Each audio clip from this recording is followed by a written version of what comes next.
right now it's time for our weekly report from the Rockland County Business Journal with their chief and editor, Tina Traster, brought to you by the Ugel Law Firm of New City. And we'll get to Tina right after this. Hello, I'm Scott Ugel of the Ugel Law Firm. I don't have to tell you how our world has dramatically changed. Today, many people are suffering financially and often do not know where to turn for help, as they have many questions. I have been practicing consumer law for over 35 years and have handled thousands of cases where we help people save their home through loan modifications and/or forbearance agreements by going to state Supreme Court, bankruptcy court, or without having to go to court at all. Please give me a call, as every situation is different, and let me tell you how I might be able to help you or someone you love. I'm Scott Ugel of the Ugel Law Firm. And good morning, Tina Traster.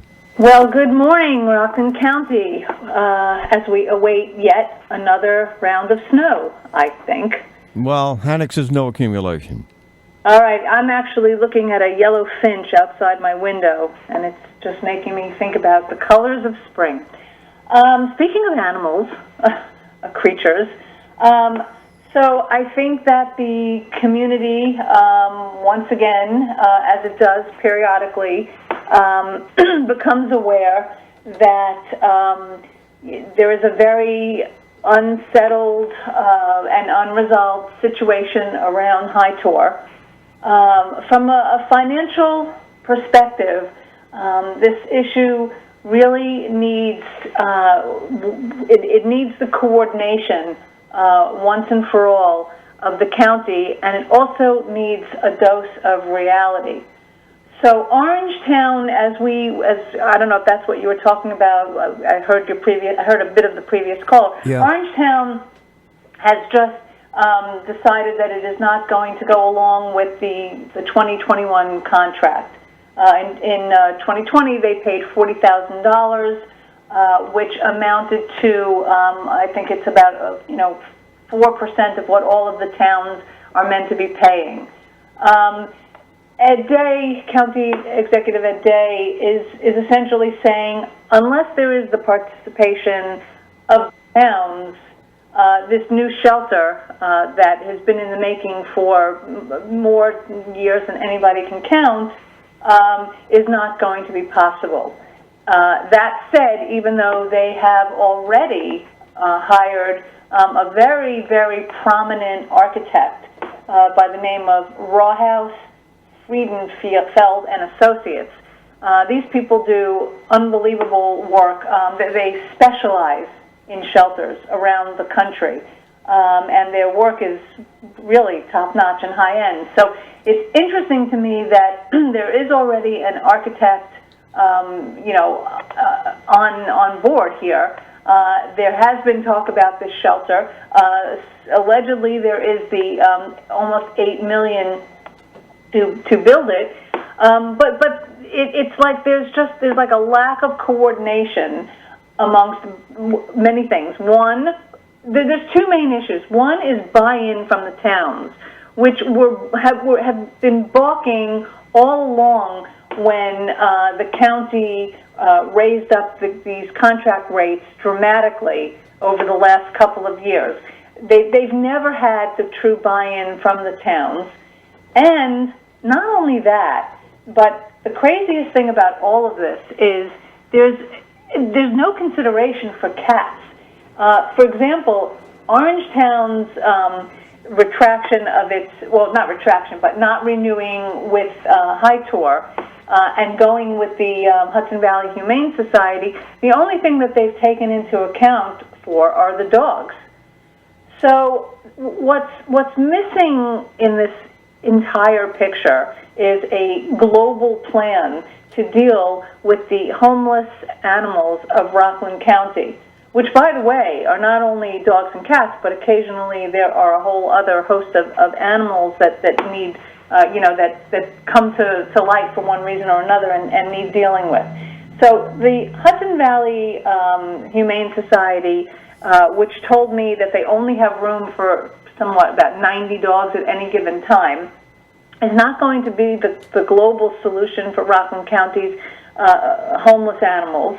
The new shelter Yes, we'd all like to think that's going to be built, but even that is not going to happen tomorrow, even with that $8 million there. And I don't know, the supervisors throughout the county, they balk at paying Hi Tor, which is understandable because Hi Tor's reputation suffers either legitimately because of a sort of a rudderless board, or illegitimately because the town supervisors don't have a true understanding of what it takes. The bottom line is that if there's one weak link in this county in terms of something running sufficiently, it is the plan to deal with homeless animals, and that is both the stray cat, the stray cat and the at-large dog, as well as the feral colonies that have needed to be dealt with for trap-neuter return programs. So, I think that the easy call amongst the supervisors is, okay, let the county take over this entire process. But again, it's and to take over Hi Tor, and to maybe once and for all get a professional board in there, as opposed to just citizens who care about animals. Funding isn't a big deal now, is it? I was saying to Jeff before you call, I remember Ken Zabrowski secured a considerable amount of money, I guess it's put in some sort of escrow account, to assist in constructing the new building. You remember that? Right. So if you go to the story, it lays out where all the different funding money comes from. There have been 3 batches of money. 350,000. What else? There's three batches of. Let's see. There was 497 at one point, and then there's another 350, and so all told, I think there's about 8 million to build that shelter. But it's one thing to build the shelter; it's another thing for it to fund it going forward. I mean, it takes a certain amount of money to run a shelter. I mean, what's always been striking is how the supervisors of towns are willing to say, we don't care what happens to the cats.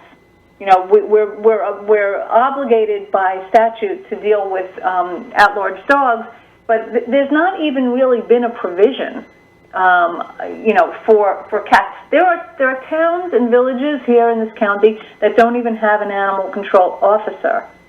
What I'm saying is that, to put it very bluntly, the entire system is broken, and we've been limping along and relying on Hi Tor, which is completely failed the stress test, understandably, and we keep talking about a new shelter, and that sounds nice.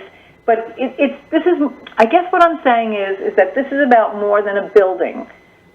What is needed is a grand plan to figure out how this county is going to humanely deal with stray animals, not just dogs, but cats as well, and how town supervisors or town and village leaders are going to, understand what a town's obligation or responsibility is in this situation.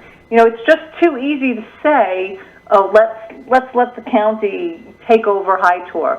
This has to be a very integrated effort, and actually what I have not seen in this county at all, and I guess this is just my observation, but is somebody taking leadership on this subject. I mean, yes, I know Ed Day is trying to shepherd through this shelter, but it's not enough to say that we're going to have a new building. You need a global, coordinated plan to make town supervisors, understand how important it is as a society, as a community, to take care of stray animals. You know, I agree with you, I guess, but I don't know if I've been working for many, many years in this business. And I don't know if you ever worked in a building that's a dump. And I have, okay? The other station I was in, the building was falling apart. Nothing worked. It sucks morale out of anybody, no matter what.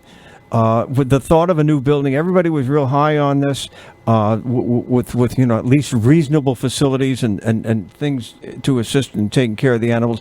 That boosts morality. And when you don't have morality, irrespective of how dedicated you are to what you're doing, it doesn't work. I think the building is number one priority. Well, it could be number one priority, but unless there's a plan that goes with it, meaning who is going to fund the ongoing operations? How is it going to work? Who's going to take care of it? Well, don't they have an independent board that runs that place?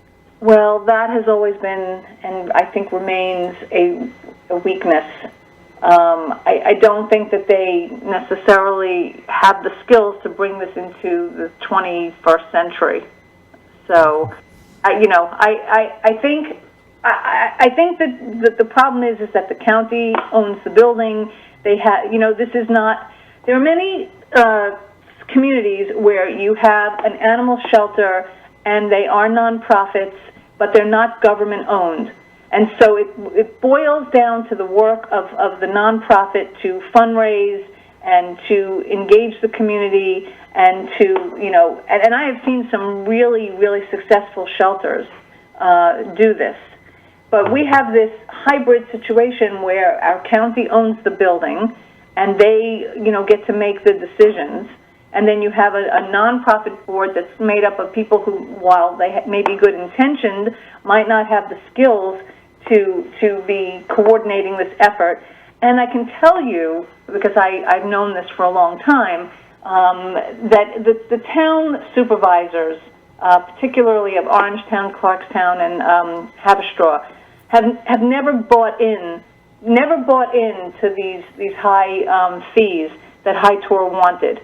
And so Orangetown is the first to bow out.